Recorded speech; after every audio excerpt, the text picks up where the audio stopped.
Hey guys, it's Will, the BowTie Sober Guy. How are you? Hey, I wanted to share a lesson today on 5 strategies to mental well-being with you. I'm really excited to share these, and it's going to be my message this week. And I just want to share these and get them out to you so you can start looking at how are you spending your time, how are you spending your thoughts, and really how is your well-being overall. I know it's something that I work on a lot. Making sure that I'm in the right frame of mind and that my mental well-being is really where it needs to be. And we're going to talk today really about 5 strategies that you can use on a regular basis. Are they the be-all, end-all? Absolutely not. But what they are is they're strategies that will help you live each day feeling good about yourself, feeling good about life, and helping you stay in that place. So let's jump in and start with number 1. Number 1 is so important. It's one of the lessons that I had to learn because for much of my life, I like to isolate. And really the lesson comes in connection.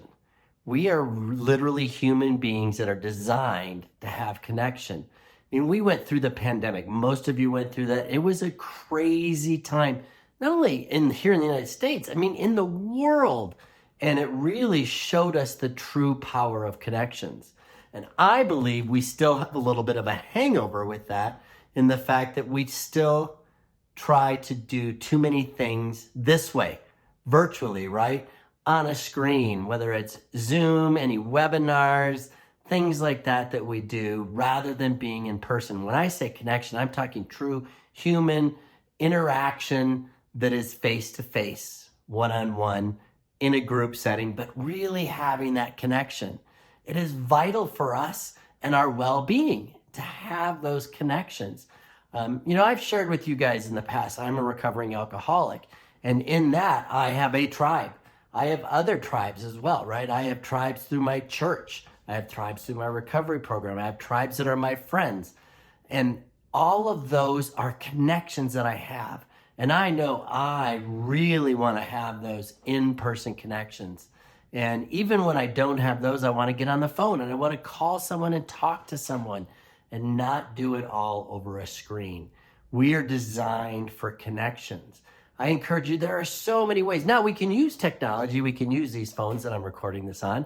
We can use these to our benefit to actually help us find those connections and grow those groups and those individuals and connect with them.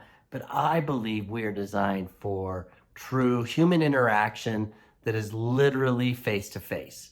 And I know I get jazzed when I go to a networking group, when I go to one of my other meetings that I have, or anything like that where I am actually surrounded by other individuals. No longer do I try to hide and isolate.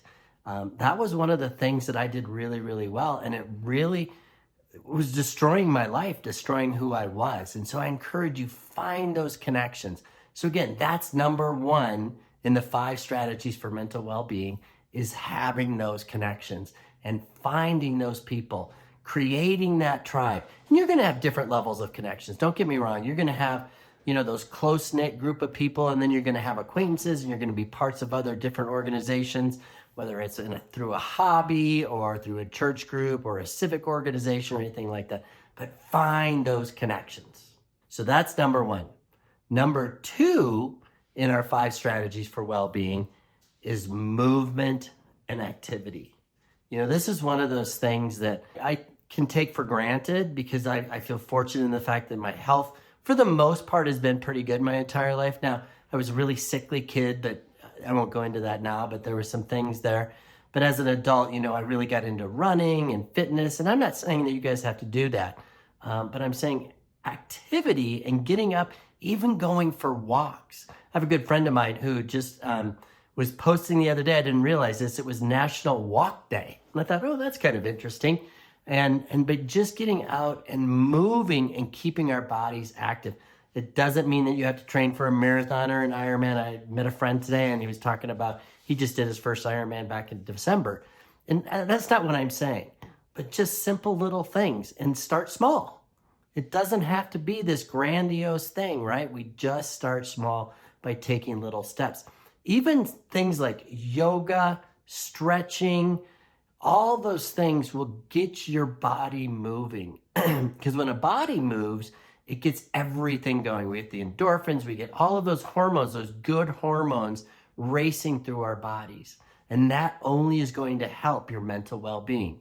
Again, don't mishear what I'm saying when I'm saying active and movement. It doesn't have to be a lot. Start small. If that's something that you struggle with now, start small. It's okay. You know, I've shared with you guys that I am training for a marathon, and it's been, I think, 18 or 19 years since my last marathon. So I'm much older today than I was back then. My training looks considerably different today than it did then. I walk a lot during my training, and I'm okay with that. I don't go out and I'm not running all these miles. Now, I know people that do, and back when I was training as much as I was back then, I was able to do that, but I can't do that right now. My body isn't ready for that. So I take it really, really slow. And I add incremental miles, and it's just, that's what you want to do with anything like this, is start small. And again, I do want to warn everybody, if it's something new, make sure check with your physician and make sure that you're in the right health to do all the things like that. And don't go out and try to do a marathon tomorrow if you're not training for it or have trained for it. But really, where do you find that movement? It can be simple little things. Like when you go to the grocery store, how many of us look for the closest spot to the front door of the grocery store? I know I do that, right? It's like a race. Oh, I'm going to beat that person to that spot. Well, let's change that strategy around and say, you know what? I'm going to park a little bit further away from the door today and take that spot that's not the front row. Maybe it's the third row, and just get in those few extra steps. Again, it's those little things like that. You know, if you have one floor to go at work and instead of taking the elevator, you take the stairs. And maybe it's not even every day. Maybe you start small and say, hey, on Mondays, I'm going to take the stairs today. And then you add Wednesdays, and then you add Friday. And pretty soon you're actually adding more and you're doing more. But movement is so critical to our mental well-being. Again, there's physiological reasons. I don't have enough time to go through all that, but really start figure out little ways that you can add movement to your day. And I think that you're going to see a change in your mental well-being. Number 3 in our 5 strategies for mental well-being is going to be in continuous learning. You know, this is something that I really love to do. Now, I learned differently than I did when I was younger, and we have so many different ways to learn now, right? I mean, we have so many. You might be listening to this on your earbuds as an audio. You might be watching it on your computer or on your phone. We have so many different ways to learn. We can take classes. We can take virtual classes. We can do all these different things. We can learn online. We can learn by reading. Again, there are so many avenues, but what we need to do is figure out what it is. What are those things that we're passionate about that we want to learn more? Like, one of the things for me is kind of funny is I'm kind of a geek. Now, I'm not as much of a geek as some people I know. I have geek envy sometimes with individuals that I talk to that know a lot more about technology than I do. But for someone my age, I think that I'm very well versed in technology. And it's because I love it. I find it fascinating. I love to learn about new things. But what is it that you're passionate about? Maybe it's knitting, crocheting. Maybe it's about learning about fish or swimming. Or there's so many things. Our world is full of so many things that we can actually learn about, that we get excited. And it doesn't have to be necessarily to propel you in your business or in your career or anything like that, but learn to learn. Because what it does is it gets our brain moving, and we start processing information, which again, we're looking at the 5 strategies of well-being, and this is one of those ways to really keep your brain active. It's an unfortunate thing in our world today. We're seeing a lot more things with Alzheimer's, dementia, and all that. And there have been plenty of studies that have been done showing about how you can have this brain activity, and learning is one of those brain activities. Heck, there's a whole industry on our phones with brain activities that you can buy app after app after app after app. And I'm not saying they're good or bad. I'm just saying that that's out there, right? To keep our minds active. And I love to find things that I'm interested in and I have a passion towards, because guess what? When I have that and I want to learn about that, I'm excited to do it, and I'm motivated to do it because I enjoy it. And so I encourage you guys, think about that as far as number 3 in the 5 strategies of mental well-being is really continuous learning. And it doesn't have to be a lot. There's a guy I follow that I have a huge amount of respect for. I follow him online, And one of his things he does is his daily routine is he reads 10 pages out of a book. And I think that's amazing. And it doesn't have to be a lot, right? 10 pages. And I have my own structures that I do with that. There's different things that I do on a daily basis that I've added into my regular routine when it comes to learning. And it's in a lot of different areas. But I encourage you, again, look at those different areas. Where is it that you want to learn? What do you want to learn about? Maybe it's something new. Maybe it's a new language.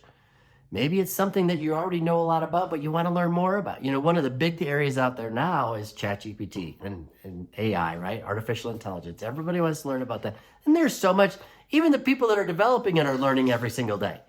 So maybe that's what it is. It doesn't matter what it is, but find that thing. Find something, and maybe it's multiple things, but really that continuous learning. And that takes us to number 4. Number 4 in our 5 strategies for mental well-being is to be of service. You know, this is something that I had to learn. I used to think that I was really good at serving other people, but what I came to learn was a lot of the service that I did was always had an ulterior motive. I did it because I wanted to get something in return. So when I say be of service and helpful to other people without any expectation of getting anything in return. Again, this doesn't have to be grandiose things. It's not like you're donating $10,000 to your whatever organization. It can be simple little things like letting someone go in the door ahead of you, holding the door for someone, letting someone have that close-in parking spot because you're going to park in the 3rd row rather than in the front row. But being of service like that is amazing. I was talking to actually my son today, and they have a baby coming, and they received a package in the mail from, I think it was Amazon or something like that. And it didn't say who it was from. And that's kind of cool. That was service, right? Someone sent them something. It was diapers for the upcoming baby, but they didn't know who it was. And you know, that's a surprise to them. Now they want to find out because they want to send them a thank you. But we can do things, little things like that make a big difference. They really, really do. And here's what I've learned about being of service to others. And this was a hard lesson for me to learn. But when I am being of service to others and I'm thinking about other people, I'm not thinking about myself. And I used to live in the world of will, me. It was all about me. And I've come to learn that that is not the way I want to live. And that is not good for my mental well-being, because it meant I had to be in control of everything. And that would be another lesson that I'll talk to you guys about, is control. But I had to be in control of everything. Now this gets me out of self and gets me paying attention to other people. So I encourage you, find those little ways to be of service. And maybe it's big ways too. Find ways that you can volunteer. Maybe you have a charity that you want to be a part of and you want to volunteer with that. That's giving. Give of yourself. It's amazing how good we feel about ourselves when we're giving of ourselves to other individuals. I encourage you that when you do those things, that you look at your motive for doing it. And it's to be of service, not to get something in return. I think that's really, really important, because when we're trying to get something in return, that's a selfish motive. So really look at what your motives are when it comes to being of service, and just get in that mindset of giving. Now, don't do it from an unhealthy standpoint where you're trying to get your value from doing that, but just to be of service to other people. Which brings us to number 5. And again, we're going through the 5 strategies of mental well-being, not the be-all, end-all, but these are things that you can do on a daily basis that will help you in your mental well-being. And number 5 is live in the moment. Man, this is something that I have to work on all the time. I can live in the future and future trip and think about all of this and this, and oh, I'm going to have this, and what about this, and I need to do this, and then I can also get stuck in the mud of the past, right? And get hung up back there instead of living in the moment. And live for what we have right now, right here in front of us today. Live in that moment. Experience that moment. It's amazing when we stop and we really sit and we experience what we're going through in that specific moment, and we're focused on what's happening right now in our lives. It really opens up so much in our mind when we start paying attention to what is happening right here, right now. Not tomorrow, not yesterday, right here, right now. Because this is something we always want to remember, is that's all we have. We can't do anything about yesterday. We can't. Yesterday's already happened. We can't do anything about what has already happened. Now, if there's things that we have to do that happen because of that, we actually have to take care of that in the present moment. And we have much less control over the future and what can happen. All we have is right here, right now. And so I encourage you guys to think about that. How do you stay in the moment? When you're having a conversation, have the conversation with someone that's right in front of you. Don't be thinking about your answer that's coming up. Listen to them. Listen to what they're saying. Listen to what they're sharing before trying to respond or jump in or share your story about what they just told you was their story. But really be present in the moment. And I think that you'll find all of a sudden you start seeing things a lot differently. And sometimes it's hard to be in the moment, but I believe those are the experiences that actually help us grow. Again, I'm the BowTie Sober Guy, and as I've shared, it's the bow tie, it's the knot in the bow tie that takes that ordinary piece of material and turns it into a beautiful bow tie. It's the same thing with those challenges that we have. I believe that those challenges are knots that actually create a beautiful life. But we have to experience those things. Like, we can't know joy without sadness. We can't. We wouldn't have any thing to compare it to. And so I encourage you, live in the moment. Enjoy what is going on now. And if it's a tough time right now, enjoy that too. And that's hard. I get it. I absolutely get it. One of my favorite sayings is find joy in the struggle. And that can be easy sometimes and very, very difficult at others. But that's when I realize that whatever I have going on right now in my life, good or bad, it can change.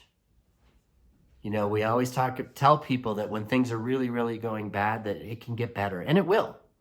You know, this too shall pass, right? But what we forget is when we're at the top of the mountain, guess what?